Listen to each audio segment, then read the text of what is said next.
Hello there, everyone. I mean, the thing is, right? Welcome, by the way. Welcome, everyone. Thank you, and welcome everybody. Yeah, welcome, Indeed. everyone. Sorry. The thing is that often over the last few episodes of this, we've said something amusing off camera, and we're continuing to laugh about it. So I apologise for that. Anyway.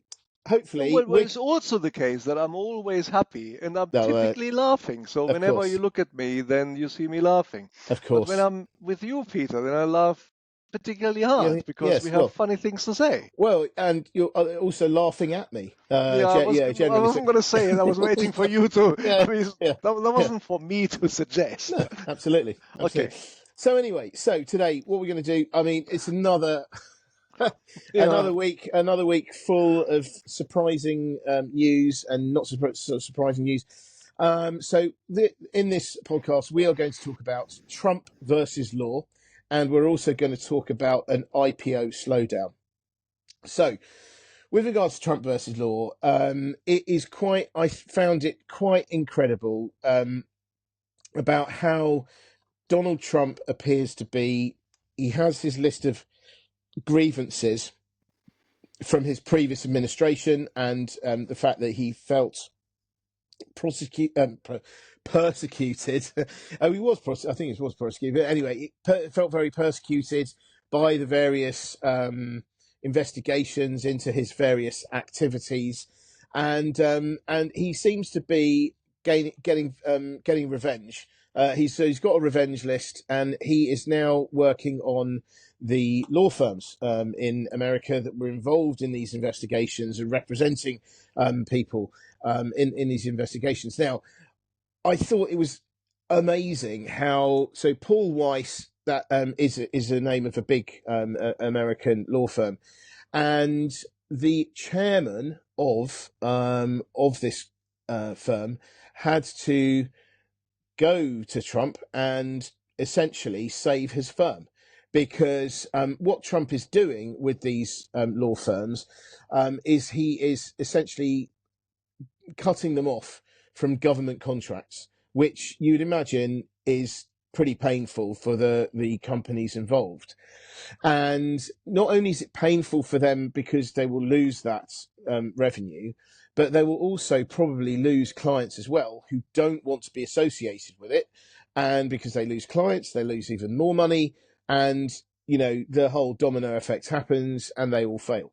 So the chairman, who was a very well-known kind of, Democrats, he raised a lot of money for the Democrats, a big supporter of the Democrats. And then, he's getting from probably what Trump thinks his comeuppance. And this is what's happening. And I did think it was interesting. I mean, I only saw a little bit of this on, LinkedIn and stuff whereby, there were people who were maybe at associate level or so quite junior level who, and don't take offense to that if anyone's listening, but I'm just saying in the scheme of things, quite junior level people saying, I really wish that my company had stood up to him, and I wish that, and you're thinking, yes, I can see where you're coming from, but unfortunately it's not, I think there's a realization here that if it is your company and you were responsible for tens of thousands of employees around the world, and you sticking to your guns is actually, maybe that's not a good thing to say in America. You sticking to your convictions. Excellent thing to say in America. It's protected by the Second Amendment. Yeah, and sticking to your convictions and sticking to your principles could mean that, that basically your company loses clients, you have no income, and then essentially you close down. That's not a good outcome. Whereas in this case, he ate a lot of humble pie, and Trump said, well, we're gonna want $40 million worth of free legal advice for the next 4 years. Thank you very much. And that's what he's had to go and do. The interesting thing there is that the guy from Paul Weiss, I've forgotten his name now, but he apparently he was going to go in with a kind of getting the support of other law firms saying, we agree with you, we stand with you, and they all just chickened out. And again, that sounds bad from a principles point of view, but from a realistic point of view, what are you going to do? You've got a rampant Trump who has got massive power, massive majority, big majority. He's got all his people in all the big, all the major positions. You're not. I know this sounds defeatist, but you're just not going to win. So for the moment, you have to take your medicine, and that's what they've been doing. And it's sad because the law is supposed to protect people and it's supposed to be independent and stuff. But now it seems even that is now being affected by someone who wants, who has their own agenda. So yeah, I mean, what do you think of that? Wait, what do I think of that? It's all true what you're saying. I mean, it's basically the situation with the law firms, or Donald against the law situation. Maybe we can slot that into a wider framework within which Trump's behavior is starting to become certainly consistent. And maybe that's just me. Maybe other people have recognized this long ago. If so, I apologize for saying something that has been obvious to many, perhaps. But with me, I have now recognized something which you already now mentioned as well, that Trump is acting out of grievances. He has a long list of personal grievances, of sentiments that somebody or some institution has wronged him. And he's now in a position of power, and he uses this position of power to show them. And he's been looking forwards to that during the time that he wasn't yet in this position of power. I'm sure what went through his mind was all the time on the campaign trail was, when I'm president, I'm going to show you. I'm going to show you. I'm going to. And this is what this feels like. There are many metaphors which may apply here. Another one is that he behaves like a mafia boss, like Don Leone or somebody. And Don Corleone. No, I haven't actually seen these movies, which is completely pathetic. No, brilliant. Exactly. Well, certainly the first one. Yeah. But I know that he sort of summoned people to kiss the ring, so to speak. That's right. Yeah. And this is, of course, exactly what Trump does. And the list of people is endless. Let's just make a bit of a list to see where the law firms slot in.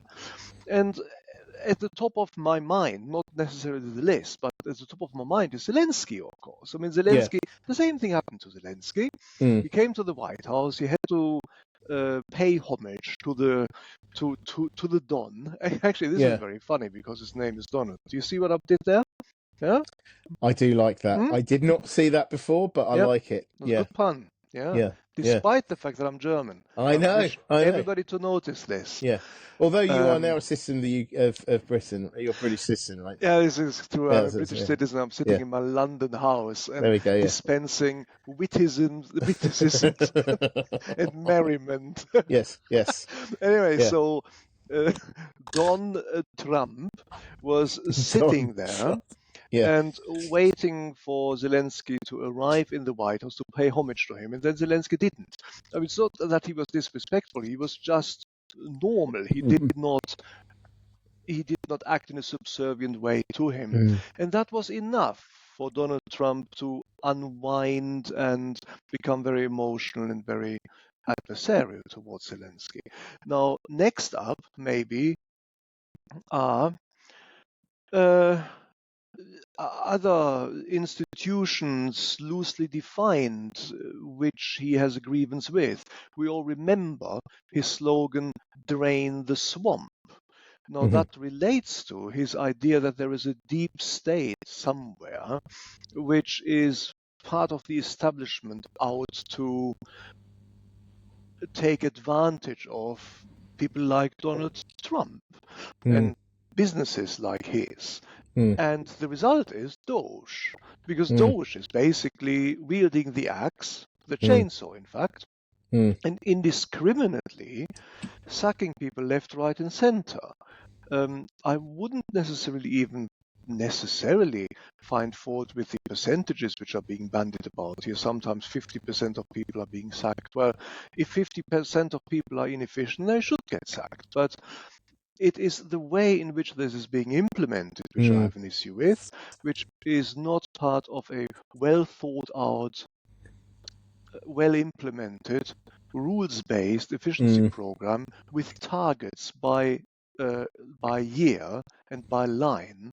This is just willy-nilly, rampantly going down the list. And again, that is a emotive reaction to institutions with whom Donald Trump has grievances. And so I could carry on, but I won't, because the law firms slot in here very nicely as well.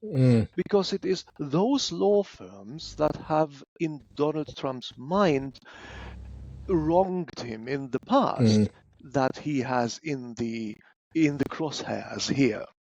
And just like Zelensky needed to go to the White House to eat humble pie, so did Mr. Weiss. And he did, because what else is there? So Donald Trump behaves like a mafia boss, like a classic bully who knows that he is in a position of power that allows him to wield an enormous leverage that he does have. Every president has, but no president abuses this typically. Donald Trump does abuse this particular leverage that is afforded to him through the position of the office of POTUS, President of the United States.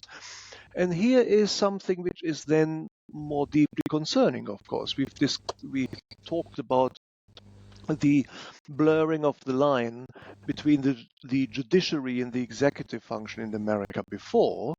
When that happens, democracy starts looking toppy, so to speak. And here, this is not exactly the same. This is not the judiciary as in separation of powers we're talking about, but it is the private the private manifestation of the implementation of the law in America, which is very clearly subject to political and economic pressuring and bullying in order to deliver a commercial benefit to one man who also happens to be president of the United States.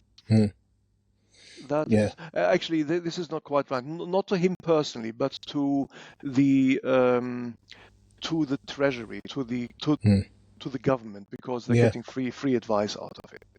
So yeah, this is concerning indeed. It really is, and I think that I mean, I suppose looking at individual companies as well that are being forced to kiss the ring, as it were, would be, I suppose, Meta's Zuckerberg, who has been famously, woke, and then Jeff Bezos, who has been hugely criticised by Trump in the past, and has been Bezos has been critical of Trump in the past, and yet, they were at the inauguration. They've given money to his campaign. It's just all, it's all everyone. I think he does have the ultimate power. He has all the people that he wants in all the right positions. And there's some that he's probably not too enthusiastic about, but he knows that he'll be able to get rid of them somehow. I'd say Jerome Powell, the chairman of the Federal Reserve, for instance, is one of those. I presume that what he'll do is, let's say Jerome Powell, let's say, I mean, I don't know whether this can happen, but let's say Jerome Powell says, do you know what? Actually, inflation is up. Things aren't going well. So I think we're going to have to actually increase interest rates. If he does that, I would have thought Trump is going to not be keen and would use that as an excuse to get rid of him and put someone that he likes in his Of place. course, I mean, he needs very little excuse, by the way, but as we discussed last time, he might well cancel the independence of the Federal Reserve Bank for all these reasons. Because I think he discovered that, I'm on treacherous ground here, we need to fact check this a little bit, but I think he discovered that the term of the Federal Reserve presidents do not align with the political cycle, and so there's he can't sack him now for some reason.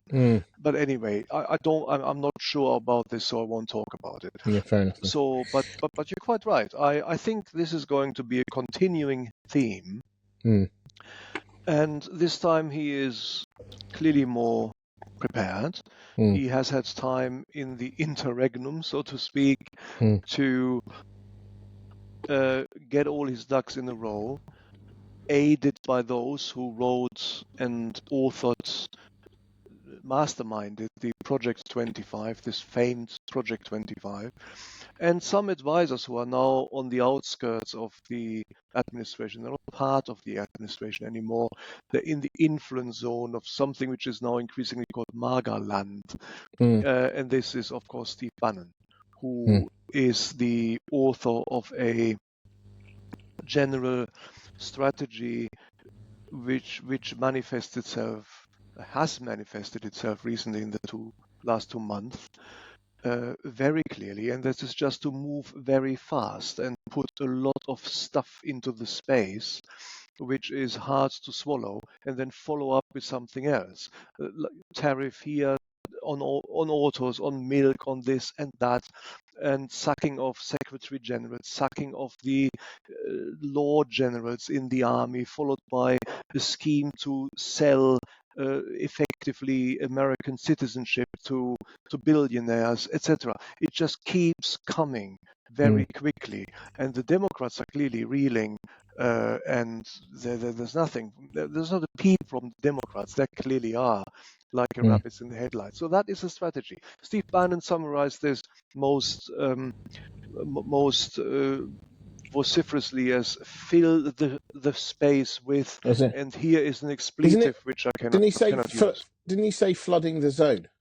He might have said that as well, but flooding he said the zone, fill the space with, and here is an expletive which I cannot repeat, with excrement is what he said. He didn't say that, but he said something. It rhymes with hit. It does, funnily enough. Yeah. You know it's too, the word. Yeah. Cool. No, good. Okay. Good. Brilliant. So anyway, we'll see that, but I just thought it was worth mentioning because it literally seemed every day new law firm. Yes. Anyway, and I've never seen that before. So anyway, right. Okay. So let's move on to the IPO stuff. And so end of last year, you've got the sort of, market cheerleaders, Morgan Stanley, Goldman Sachs, saying IPO pipeline's looking good. 2025 is going to be good. It picked up in 2024. 2025 is going to be great. Everyone, I think, was thinking, yep, it's gonna look good. But I think the wheels are falling off this particular theory because the problem is that markets have become very volatile, and the problem with volatility is that this does not make for a good timing for flotations, and the reason is because firstly, it means that valuing your company can be very difficult, and as a company, you want your valuation to be pretty chunky so that you get as much money as you can, you raise as much money as you can in the IPO. So I mean that's one thing. The other thing as well, and this is more from an investment banking point of view, is that you want to keep the feel good going. You want to, in an ideal world, you want to float in a market that's going up, but it doesn't want you want it so that it's going up. The idea being that you say, okay, the company's worth this. Yes, it's a full valuation, but things are going quite well. The momentum is with us. So here is valuation. Investors buy in. the stock price goes up, everyone feels good. The investment bankers feel good. The companies get a decent amount of money, and the investors think, yes, this is great. Then that means, from the investment banking point of view, that they can bring more companies to market, because they'll say, look what happened to our last one. It went up. Yes, there was the valuation, but it went up. Implies that maybe this one will go up as well, and so you build up momentum like that. The problem is that when if you are decide that you are going to go for an IPO, when market conditions are very volatile, I would suggest that that investors either think you're desperate and you need the money now because of something, or it means that you as a company think that the market is going to go down in the future. So the danger is if you wait for 3 or 6 months or something, that actually the market is going to go down further. So you'll get a lower valuation and be able to raise less money. So that's with regard to that, this week we had the flotation of CoreWeave, and this is tech. Everyone was very excited about this flotation, and it seemed that they went from having deciding that they wanted to raise a rather large amount of money, so then they then did a roadshow, and then that amount of money went down. So it started off, they were thinking, yes, $4 billion. Then they were doing a roadshow, and then thought, well, they were bandying around 2.7 billion. And then on the actual IPO itself, it was 1.5 billion. So this would suggest that there is, that investors are nervous at the moment, and it's not a great time to do this. But again, what do you think of that? Well, I think exactly that.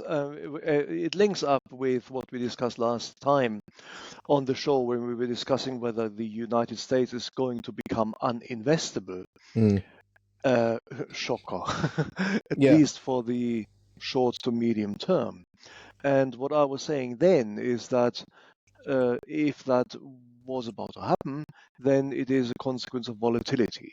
Just to remind you guys, volatility, everybody knows what it is. It's just basically stuff which might happen, but you can't quite put your finger on that it will happen. So it's a known unknown. But this particular volatility, as I said last time, to me feels more like it's unknown unknowns. It's things like, we might invade Canada. Who would have thought that was even going to be a statement in the newspaper? Not something like South Park or a comedy show. And of course, invading Greenland, putting tariffs on Denmark. I mean, it just keeps coming. These type of things, which were inconceivable even 3 or 4 months ago, are now something that is firmly in the realm of the plausible. You cannot exclude Donald Trump to make statements like that. And I've only mentioned 2. I mean, there is also an idea that we might build up beautiful, glitzy glass and steel hotels in Gaza, which is something which he said. So nothing bizarre is now everything's on the table. Yeah, pretty much. I mean, everything is on the table. Everything you can think of is now a possibility. It's plausible that he might actually say that. And the reason, and the situation then, of course, is that now the volatility is so stark that you cannot plan for anything anymore, because you don't really quite know what the scenarios that you might face are going to be. And that is the bigger picture. The stock market is excessively volatile at the moment. It has come down. Especially also investment banks have come down. I just looked at one of my stocks which I own, and I wish I hadn't. Because I mean, I was actually thinking that the investment banking sector in the US was going to benefit from deregulation and a slew of a flurry of deal making. Yeah. And other people would have expected that as well. Right. But this hasn't actually happened. What has happened instead is we get this massive volatility into the markets. People are uncertain of the future of economic growth because of tariffs, because of rampant sackings in the public sector. Yeah. And the consequence is precisely what you said. Firms are no longer identifying this, let's say, this as in the next month or so, to be the moment to bring your company to the market. Yeah. Also, people are not identifying this time to be the moment where you wish to merge, perhaps, with another company. And this is what we're seeing reflected in, of course, also the share price of investment banks.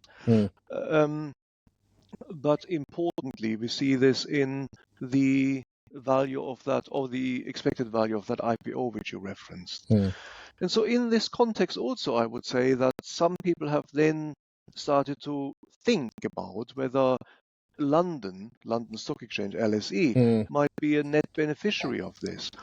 It's a tempting, almost like a wishful thought. I was going to say, yeah. But I think I just saw a pig fly by. Yes, that's interesting, isn't it? Yeah, fascinating. Yeah. I think you live in the countryside. Yeah. We don't have pigs here at all. Yeah. I mean, I don't even know what it is. Yeah.